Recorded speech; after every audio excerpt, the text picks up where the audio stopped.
This season, Tanyella speaks to endometriosis and chronic illness patients, those who are going through or have gone through the pain and the diagnosis of endometriosis and are navigating this extremely common but poorly understood condition. Over the last few years, an army of patients have arisen. They are speaking out, fighting back, doing their own research and raising awareness of endometriosis. Let's listen to these brave warriors who have decided that enough is enough and who will stop at nothing to reclaim their health. Hello, and welcome to this episode of Not Defined by Endo Podcast. Today's conversation is with Stephanie Moss.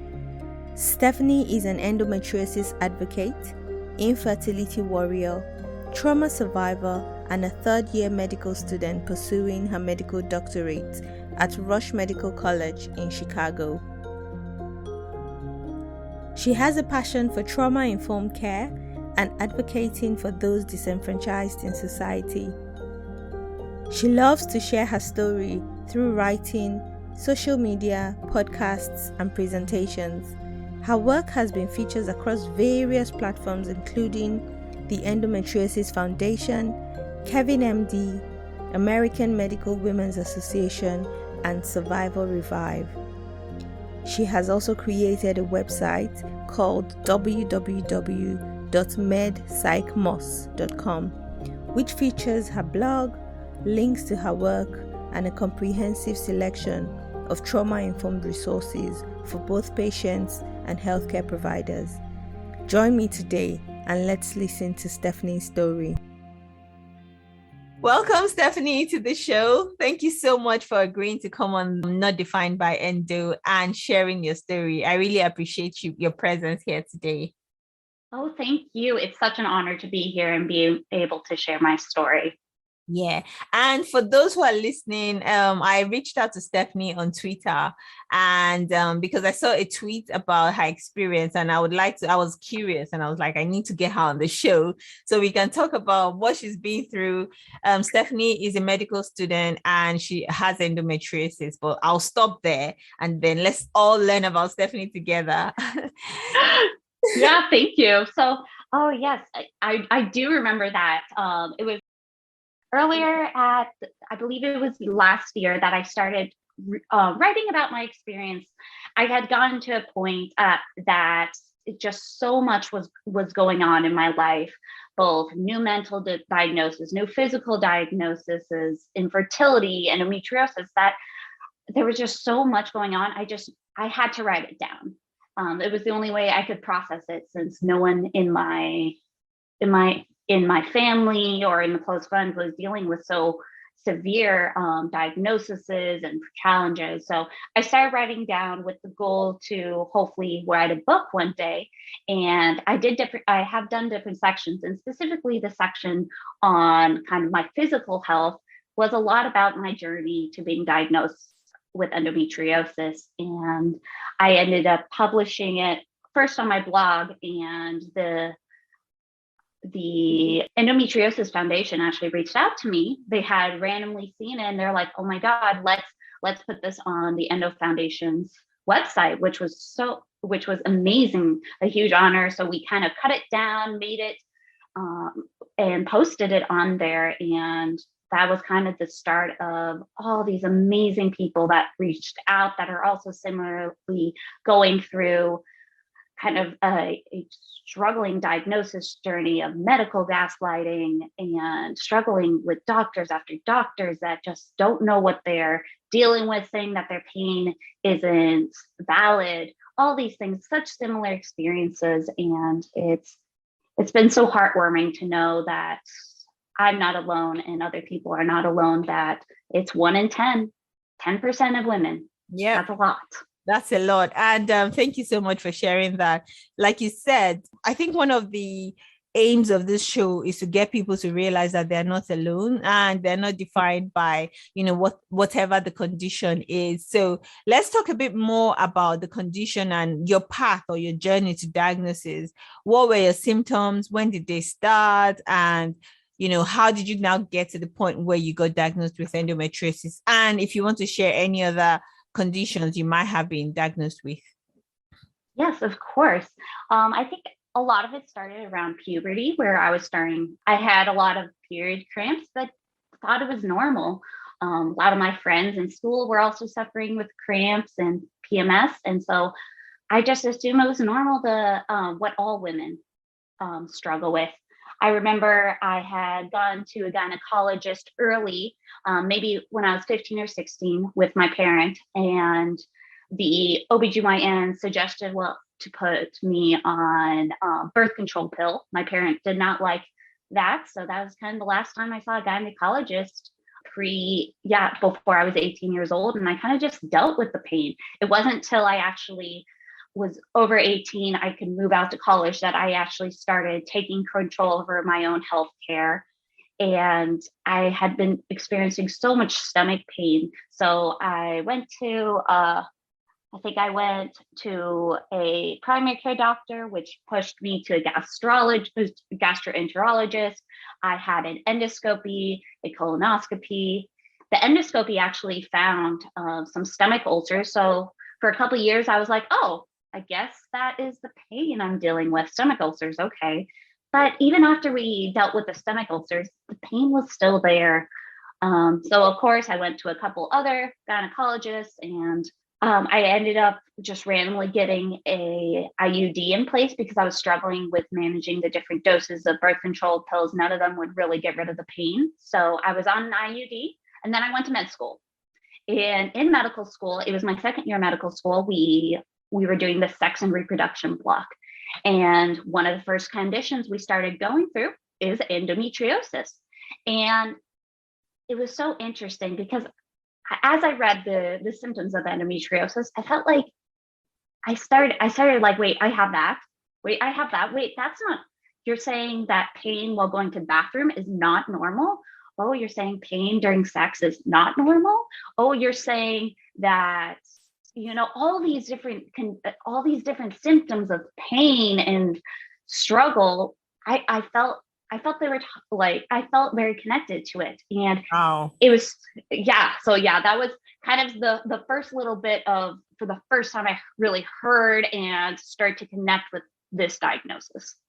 That's amazing. Like, honestly, that's interesting because we all know that there's a lot of misinformation. There's so much lack of knowledge about endometriosis. So it's quite interesting that one of the first things in, your gynae class was about endometriosis.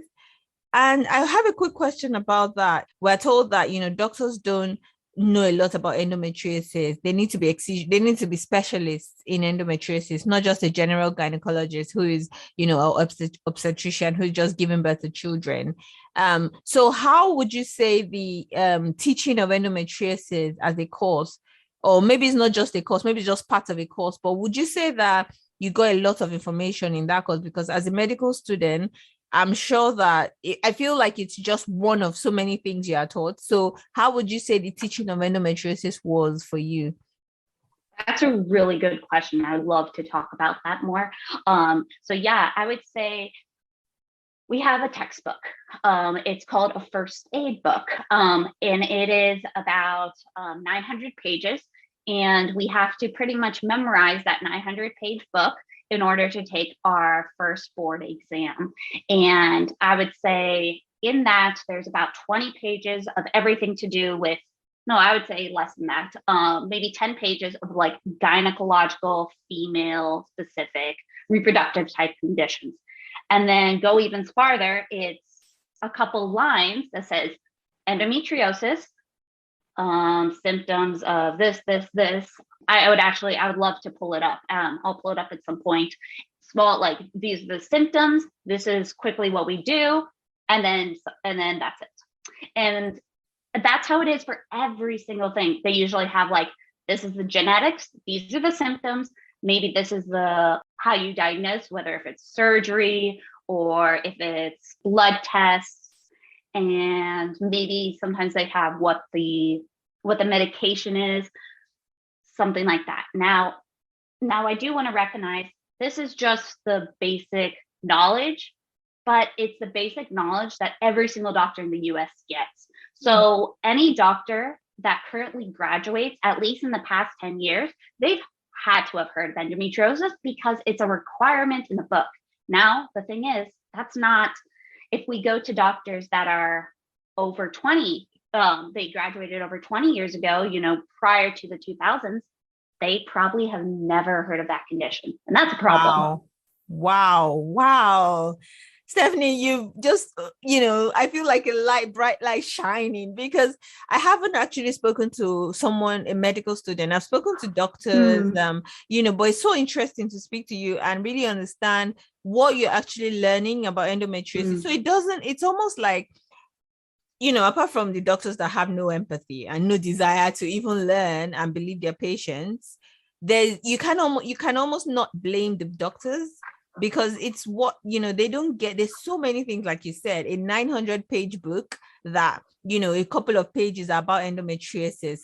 And there's no way, and endometriosis is just one condition of, many other female gynecological conditions. So it's almost like you have to either have an interest or a very, very good memory, so that you remember that, okay, maybe it's these symptoms remind me of this. So it's not, now it's kind of getting clearer, and that's why, as an advocate, I don't want us to just be like, oh, doctors are, horrible people. Oh my God, there's all of the gaslighting and all of that happening. But I love to hear the other perspective, which is, how were you trained? What were you taught yourself, and why is this happening, so that we can then begin to figure out what the solution to this problem is, So thank you so much. Thank you so much for sharing that.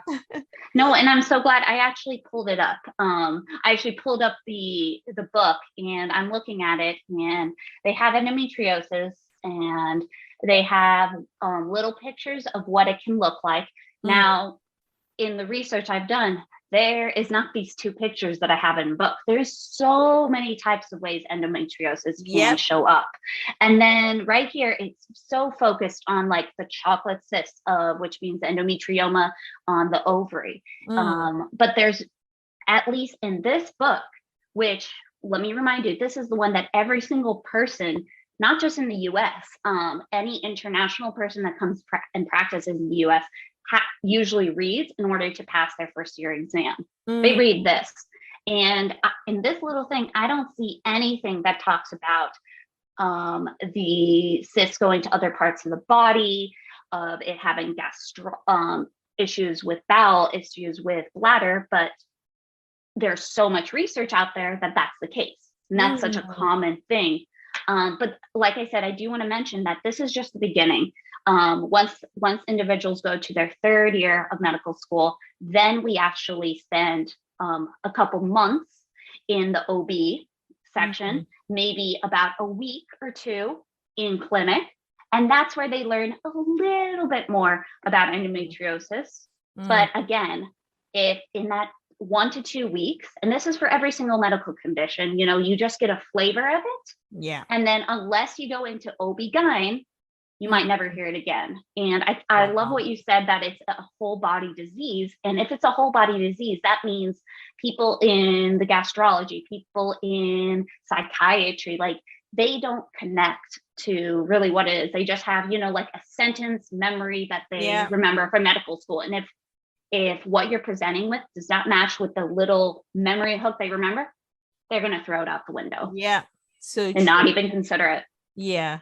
Yes. And yes, you're right. It's a whole body disease. And like you were saying earlier, once you say you're having menstrual cramps, the first thing, I think one of the issues as well is that the first thing is that you're given, the pill, right? You're giving contraceptives once you present with maybe period pains and things like that. But for me, it's just like you're masking the symptoms and you're basically pushing the problem forward. You're actually waiting for the problem to balloon into more than it was at that point in time. So I think that's also another problem that needs to be addressed, that fine, the pill might be the solution for some people, but I think that it's masking a bigger problem, and that problem should be investigated first, or at least to rule it out before, because most kids or most young adults who present with those problems, they just offer them the pill and they just say, if you have the pill, then you're fine. And then that's what happens. But endometriosis does not stop just because you're on the pill. And that's one thing I want to, mention as well. That's a really good point. Yeah, there's so many things out there saying like, oh, this will cure endometriosis. And like, no, we do not have a way right now to cure. We have a ways to manage it, but we're still working on that. And it was interesting what you were saying, that I thought about it, of why isn't it talked about? Why isn't it educated as just like we educate about other medical conditions in the community. From what I've been learning, sexual education, both in the US and just in medical school, is almost non-existent. And then it is very difficult for physicians. They feel very uncomfortable with asking their patient about pain during sex, or pain when putting in a tampon, or pain during a pelvic exam. And of course, patients are not going to bring that up voluntarily. So we have we have a huge problem where physicians are uncomfortable with asking their patients about pelvic and sexual pain. And then patients are also embarrassed to tell their doctors. So we have this huge barrier going on both ways. Wow.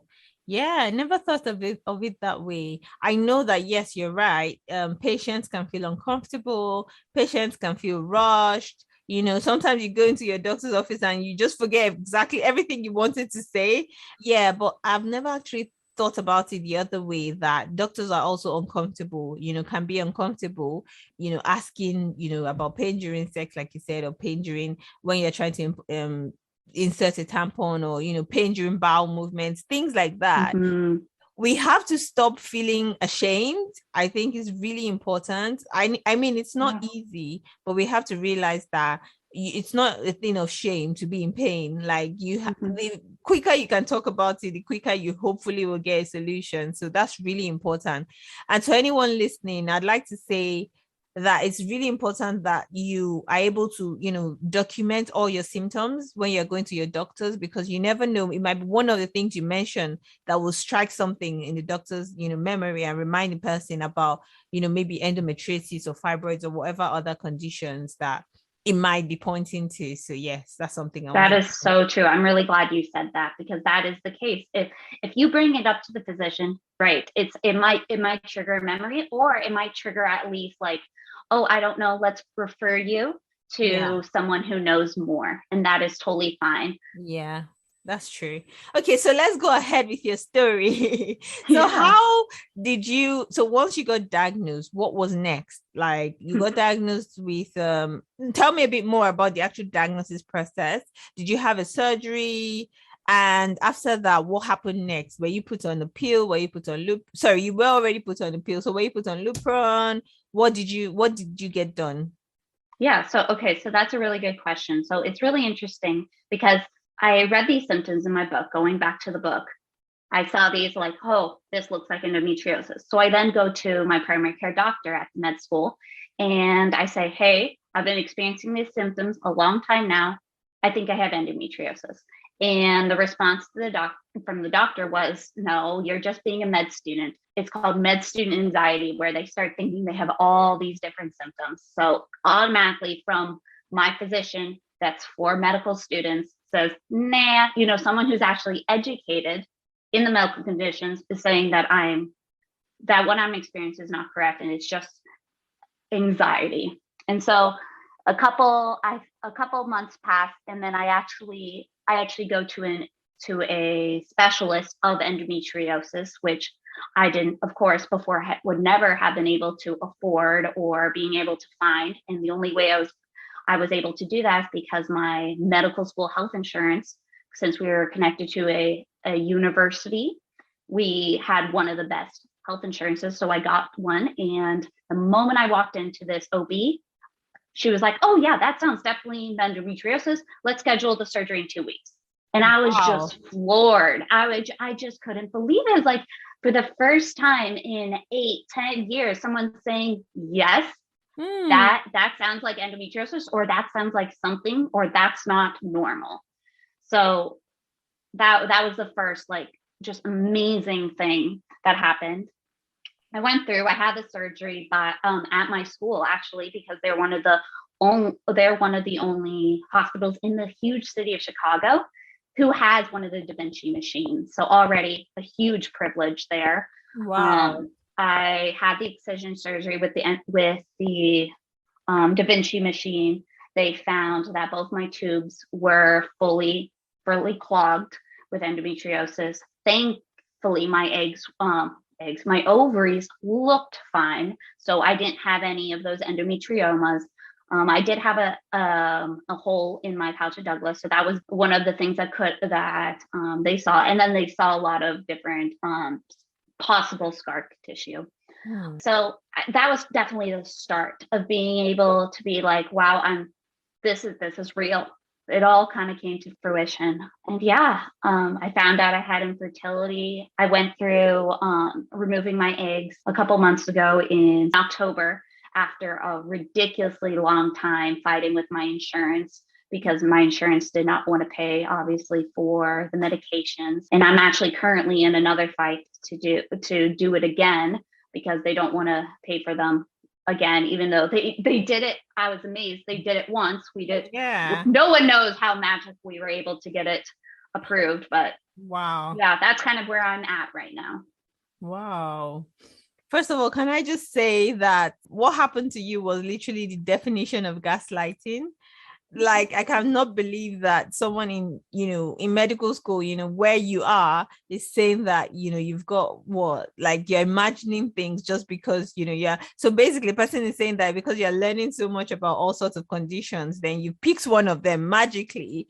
You've picked one of them and you decide that this must be the one. Like, I like this one. I like this one. This is what's wrong with me. Like, that's ridiculous, isn't it? Right. Yeah, it's true. It does. The concept of medical students, or anyone that's learning about a condition, of course they're going to get some sort of anxiousness that they could have the condition. But usually that goes away after you realize, oh wait, I don't have all these other things. Maybe I have one or two things, but I don't have the rest of these. But the fact that I was checking every single one, and the history was there, the symptomatology was there. Yeah, it's really disappointing. Yeah, very disappointing. I'm just really glad that you had the knowledge, you had the self-awareness, and you also had access to in the insurance and to the medical professionals that could, the gynecologists that could help you and give you the excision surgery. So is that the only surgery you've done so far? Correct. Yes, that is only the surgery I've done, I guess, minus having my follicles removed, which I do want to say it was horrendous. It was so painful to do those injections. Oh, it was painful, because what you're doing is you're increasing the amount of estrogen in your body to kind of tell your ovaries, let's start producing more eggs. Let's start making them big. So then imagine your ovaries that already are sensitive because of any excisions, and then they're getting bigger and bigger and bigger. They're touching all the areas that cause pain. So already the eggs growing were so painful. Wow. And I've talked to other individuals who've gone through IVF and endo, and it's ridiculously painful. Other individuals that are going through kind of the IVF ovarian follicle stimulation, it can be uncomfortable, but nothing compared to someone who has adhesion, and then they're increasing the amount of hormones. Yeah. So that was definitely, they say that it's supposed to take 2 weeks.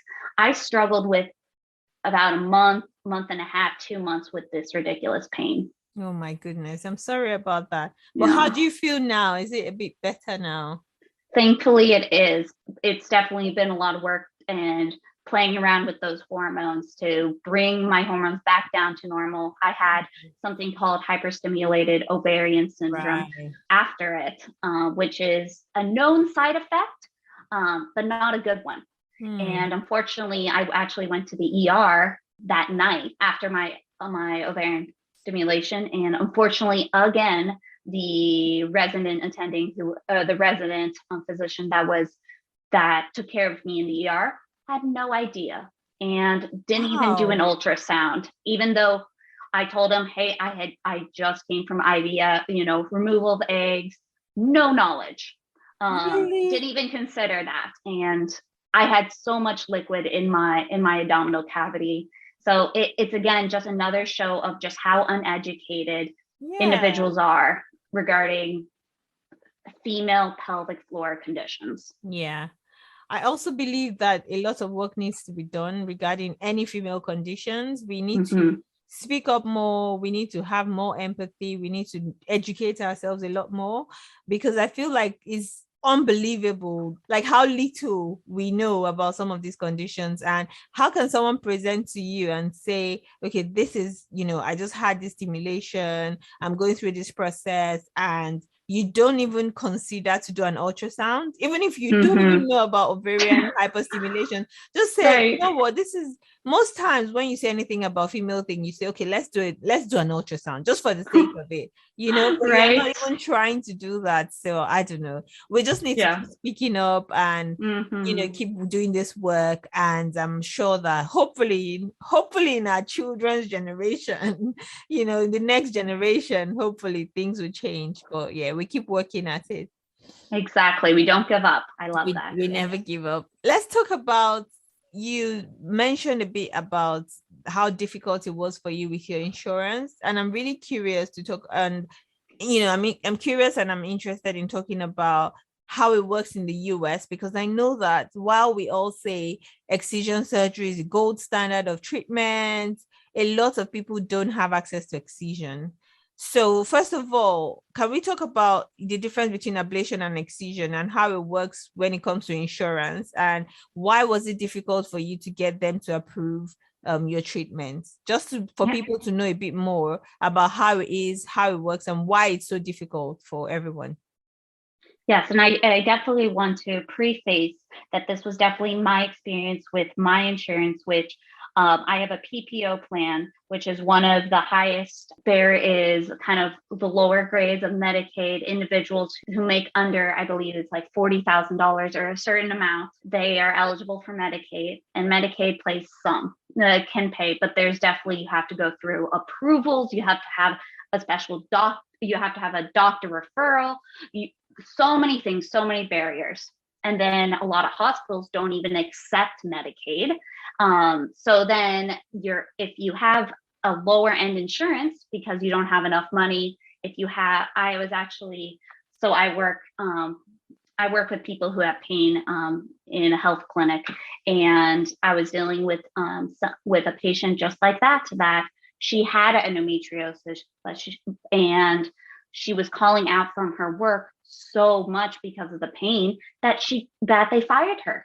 And wow. She had been without work for the past year, which meant that she could no longer afford insurance. So she was going through Medicaid, and what a pain she's had to get anything done, because that's unfortunately the horrible system we have in the US of healthcare, of people who need it but just can't afford it because cannot get the care they need. So anyway, I kind of went on a sidetrack there. So anyway, there's Medicaid. It's important for people to actually know about this as well. So that's good. Good, yeah. And then I would say there's kind of like a mid-level insurances. Sometimes they are like HMO plans or plans that you have a single kind of system, and you cannot go outside that system. That's actually the insurance that I grew up with. It was the Kaiser insurance back where I used to live in Colorado, where you could only go to OB-GYN in that hospital system, and they could only refer you to a surgeon in that system. Now, let's say there's no surgeons that deal with endometriosis, you will never get cared for with that insurance. And so that was kind of my issue growing up before 18, or actually I would say before 22, before I went to medical school, that I could not get the proper care in that sense. Okay, now not all of HMOs are like that, but you had to be in that system. Now go to more of the premium plans. Those are the PPO type plans, and that's something that my medical school pays for, because we're a health entity. I'm going to say not every medical school pays for their students that have insurance. So already my school cares about their students' health, but that's something else. Okay. So in there, we can then choose to go to what almost any physician we want. without a referral. That's already a barrier that we don't have. And so that was thankfully how I got so lucky. Is I did my own research. I found a physician who was specialized. She had been working in the endometriosis ward, and especially with the Da Vinci machine, specifically trained for over 30 years. And so I was able to get in with her and right away go into the hospital, which had this machine. Now, this machine already, if you are in a state or a city that doesn't have these machines, you're not going to get that. And then, of course, a lot of insurances don't even cover it because it's such an expensive machine. I believe each machine costs over $1 million. So a lot of insurances don't want to pay for it. Mm-hmm. Wow. That is crazy. That makes sense. So, yeah. So that's, and so, yeah, I guess I can't talk specifically about the difference between ablation or excision. From my limited knowledge of medicine and what I've seen, the ablation is actually burning off the tissue, where excision is actually cutting it. And this Da Vinci machine puts in a special dye. It's a green dye that then they can turn off the lights and they can see the areas of the skin which are getting more blood flow. And they can assume, the physician assumes that more blood flow is more likely to be endometriosis, but it could be something else too. But that's usually where they go in with their little tiny scissors and cut, and then send it to pathology. So yeah, that's kind of how that works. And then I guess I should say, even with my top insurance and everything like that, I think it ended up being the bill over $30,000, and I still had to pay $6,000. Really? Even after all of that.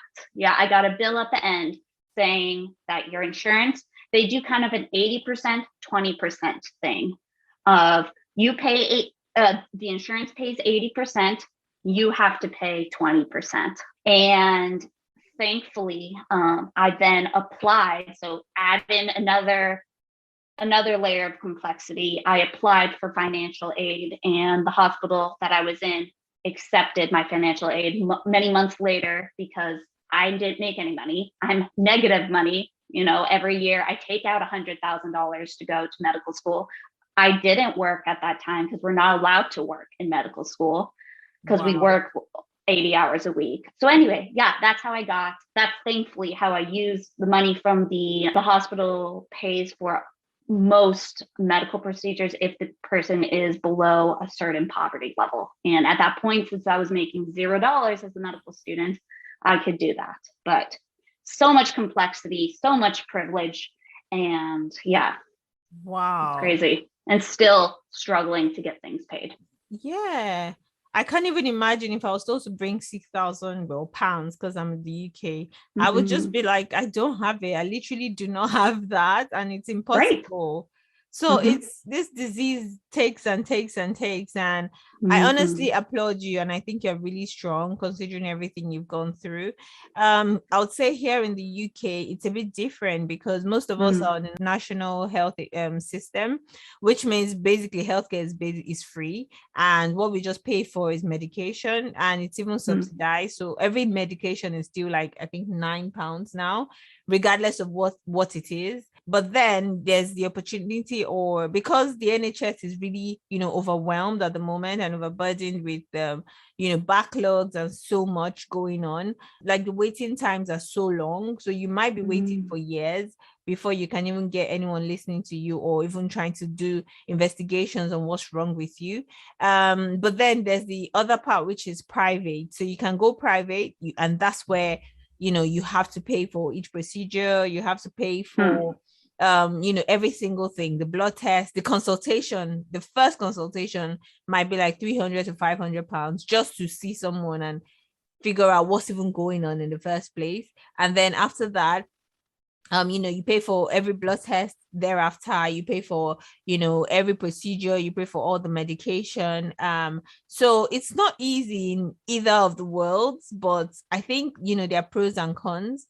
I think for me, the con or the danger with going private here in the UK is you have to do your research first, because imagine going private and paying all that money to someone who doesn't even know what they're doing. someone who doesn't have enough endometriosis or excision experience, and you just go pay all that money, and and you wake up from your surgery and they're like, well, we've tried our best, or we can't see any endometriosis, just because they haven't also learned that it's not only the chocolate cysts that are the colors of endometriosis. You can have gunpowder lesions, you can have black, you can have white, you can have clear. So yeah, it's just a whole department. Yeah. I think endometriosis feels like it should be outside of gynecology. Like every disease, every condition needs their own department. I know it can't happen that way, but it's just really tough. So yeah, but thank you so much for sharing about everything you've been through. So how has it been now that you've had your excision? Did your symptoms disappear? Did it get a lot better? I know that there's no cure for endometriosis, but what has life been like? I know you've also been dealing with fertility treatments, but outside of that, just for the endometriosis, how has it been? Have you felt like you have a lot of improvement, or do you feel, just let me know how you're feeling right now? It's a complicated question. I would say the first, after the pain went away of people cutting into my peritoneum, which is the sac in your abdominal cavity, I actually, some of my pain did go away, which was very amazing. And this is the part that I actually don't mention a lot. The things that they cut out, they sent them to pathology, and they actually didn't come back as endometriosis. That's the worst part. But since the doctor had seen all these other symptoms in there and that were endometriosis, and they looked like endometriosis, it was just, the pathologist didn't see it in some of the parts she cut out. So from what the doctor and I've talked about, she wasn't able to go to the bowels. She wasn't able to go to the bladder because she's not comfortable, and that's not her department. She's not a urologist, so she didn't touch the bladder. And that's where I have a lot of my pain, is the bladder. She didn't go through the hole that I had in my pouch of Douglas, which is kind of the fold of skin behind the uterus. And again, that's where I have a lot of pain. So she said it's very possible that that's where a lot of endometriosis has grown. That's how the hole came to place, that it kind of broke, it destroyed and created that hole. And it is actually very common for people who do have endometriosis for those holes. It's kind of a telltale sign, they said, because that's just how, when it goes through, it destroys. So I guess where was I going with this? Some pains have gone away, but then others have continued. And that's the challenge, definitely, of it's a lifelong disease right now. Like you said, I also went through the infertility treatment, which increased different amounts of pains I haven't had before, increased my bloating where I couldn't wear pants for 3 months. And I'm still struggling with that. I got kind of a pillow so when I sit in the car, so the seatbelt doesn't hurt me as much. I'm starting to be able to wear pants without it hurting, or at least not with the elastic, but I didn't have that before. That's more kind of a side effect from the infertility treatment. So yeah, it's a challenge. That's what I'm going to say. But education, being able to educate myself of everything that's out there, and being able to share everything I learned with the community through my website or Instagram or whatever, has been really meaningful to me, that I can take what I learn and share it with others. I'm really sorry that you still have a lot of the pain. And, when you said that, she couldn't get to your bowel, she couldn't get to your bladder, it just felt like, oh my goodness, this is what I was trying to say. When I said people like the danger of going private, was because a lot of the time endometriosis, once again, is a whole body disease, and it needs a multidisciplinary team most of the time, especially when it's severe. So sometimes you don't find, for maybe stage 1, 2 endometriosis, maybe if it's just on the ovaries, or maybe it will be possible for the doctor to just go in there, take it out, or the peritoneum, just take it out, and that's it. But the truth is that many people that have endometriosis, they actually have it on other parts. And what you said at the beginning of this conversation, that, the course you read, or the booklet, the book that talked about endometriosis and just said, it's on the ovaries. It's a lot more. It's even extra pelvic as well. So it can be on the diaphragm, on the lungs. It's actually being found on every major organ of the body. So if someone is, trying to deal with the condition, but doesn't have, she's not a urologist, like you said, and she's not a bowel specialist, then it's what she did for you was actually the safest thing, because you don't want someone who has no clue about the bowel just going there and doing what she wants just because she has access. So I'm really sorry that you still have some of the pain, but you're really strong. So and what you said about making a difference, raising awareness, and like you said, I found you on Twitter just because of something, I think it was, you're right, it was what you had written for Endo Foundation. And thank God for that. Like, I'm glad that you have that as well. So that's something, that's the that's a light in this dark this dark tunnel that we found ourselves. So let's talk about what you're doing. Actually, before then, let's talk about something I saw in the article that you had written, which was about trauma. I'm curious and I'm interested. And this is just because a few people have thought that 1 in 10 women have endometriosis, right? And a lot of people in the world have trauma as well. 1 in 10 is a high number. So what is it about trauma that you think is correlated to, the condition? And trauma has happened to a lot of other people, and they don't have this condition. So I'm kind of curious about what you think, or what your thoughts are regarding trauma and having this condition. Just tell me a bit more about it. I'm so glad you asked that, because that is definitely one of my biggest passions right now, is really talking about trauma-informed care and trauma impacted, how trauma impacts the whole body, both mentally, physically, and also socially. And it is something that's just really starting to take it's starting to become more of a thing that we're learning about. I first learned about the link between trauma and medical and mental health conditions in my first year of medical school. It was just a 1-hour class where we learned about the ACE study, which it is the adverse childhood experiences. And that study was in early 2000s by the Kaiser Foundation. And what they had is they had the records of hundreds of thousands of individuals. And they did a survey and they sent them to see what kind of challenges did they suffer before they were 18 years old. And they found, and then once they got that survey back, then they went through and saw what common conditions were associated with individuals who had more of these challenges before they were 18. Through that study that has been huge and has been replicated many, many times in different settings and everything, has found that they found kind of 10 common conditions. And these conditions were, one category was abuse, physical, psychological, and sexual abuse. Now I'll go to the next thing. Then there's neglect. There is a neglect of food, and it's a physical neglect. So neglect of not being able to provide housing, not being able to provide clothes, food.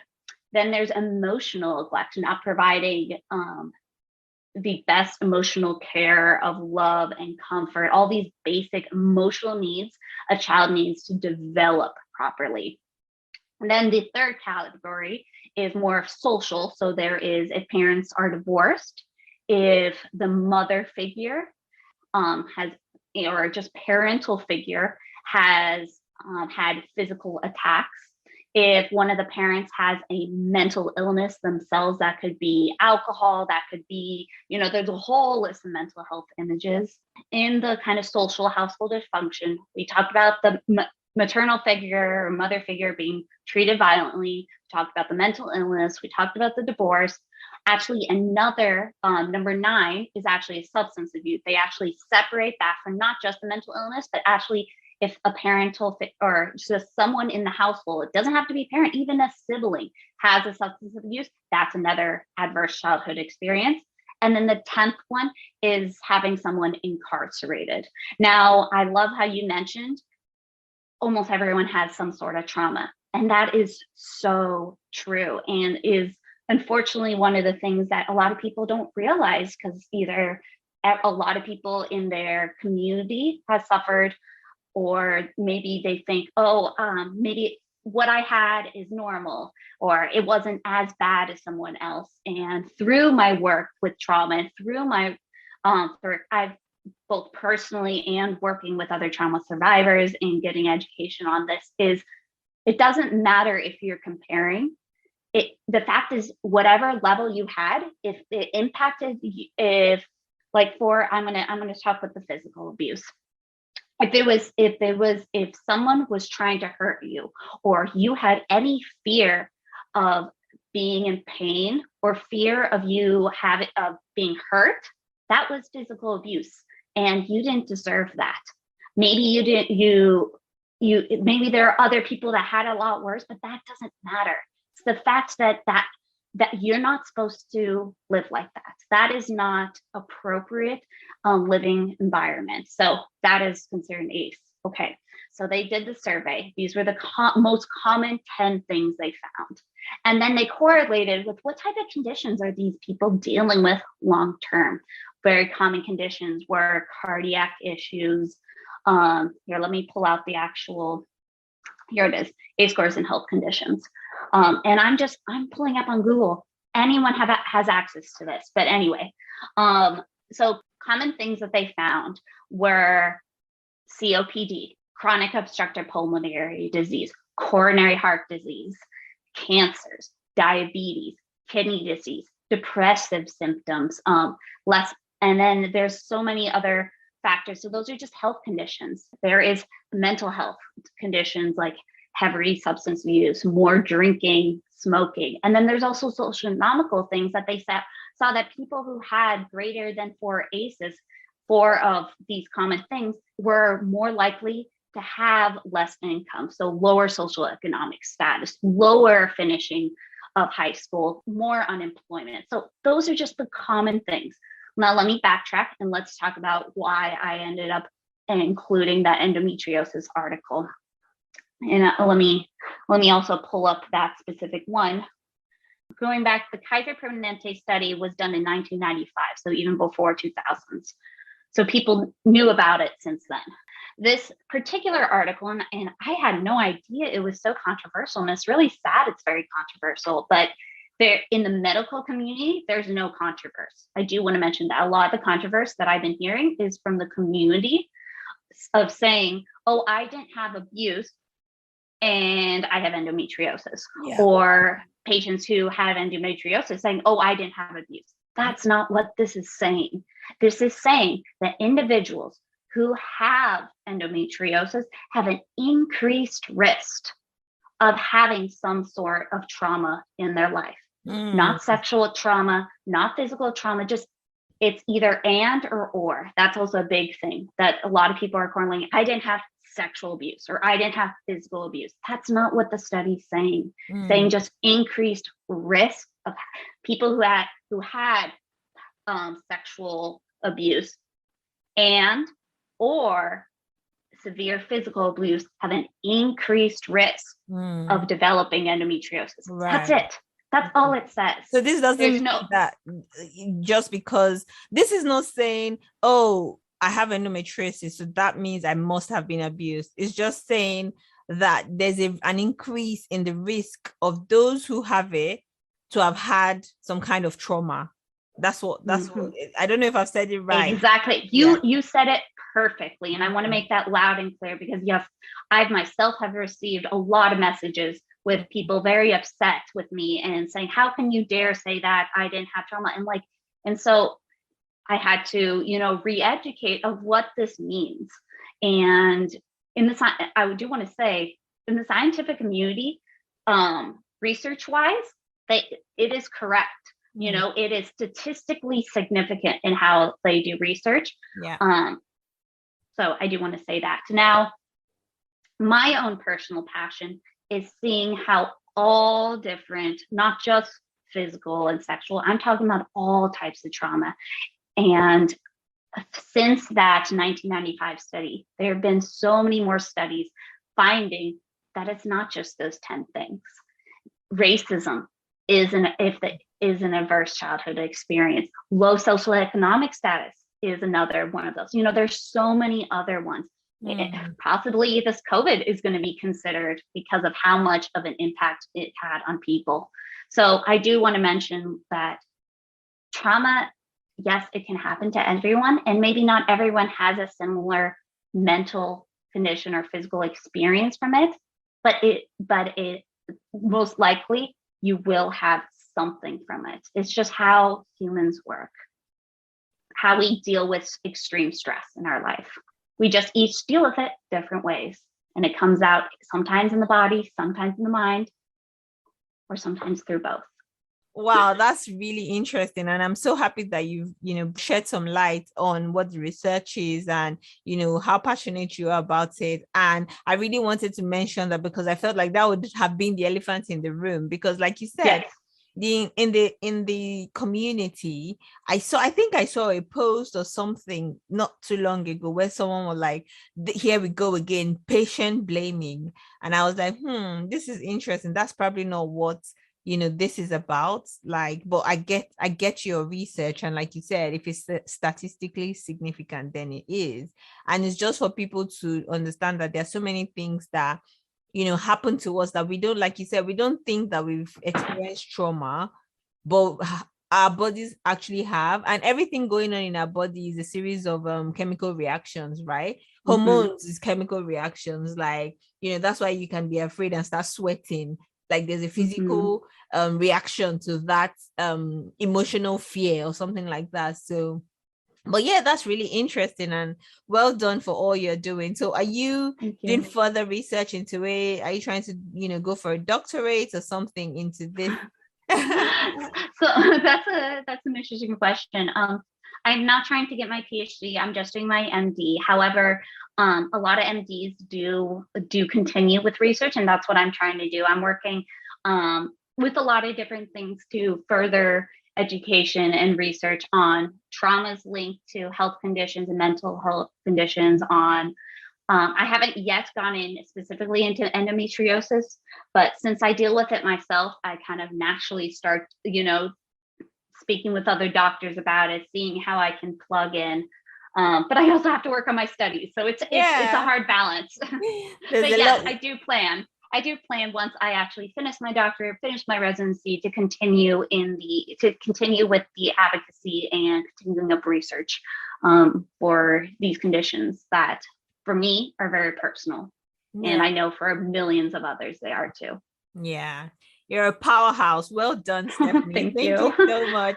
For the final question, almost the final question, you mentioned your website. Can you tell us the link so that people who are interested can go and have a look and read some of the things on the blog? And then the final question would be, what you would, word of encouragement for people who are going through some kind of pain, some kind of maybe have been through trauma and suddenly now have, well, maybe not suddenly, but have some physical or mental, manifestation of some kind of condition. And, what advice would you have for them?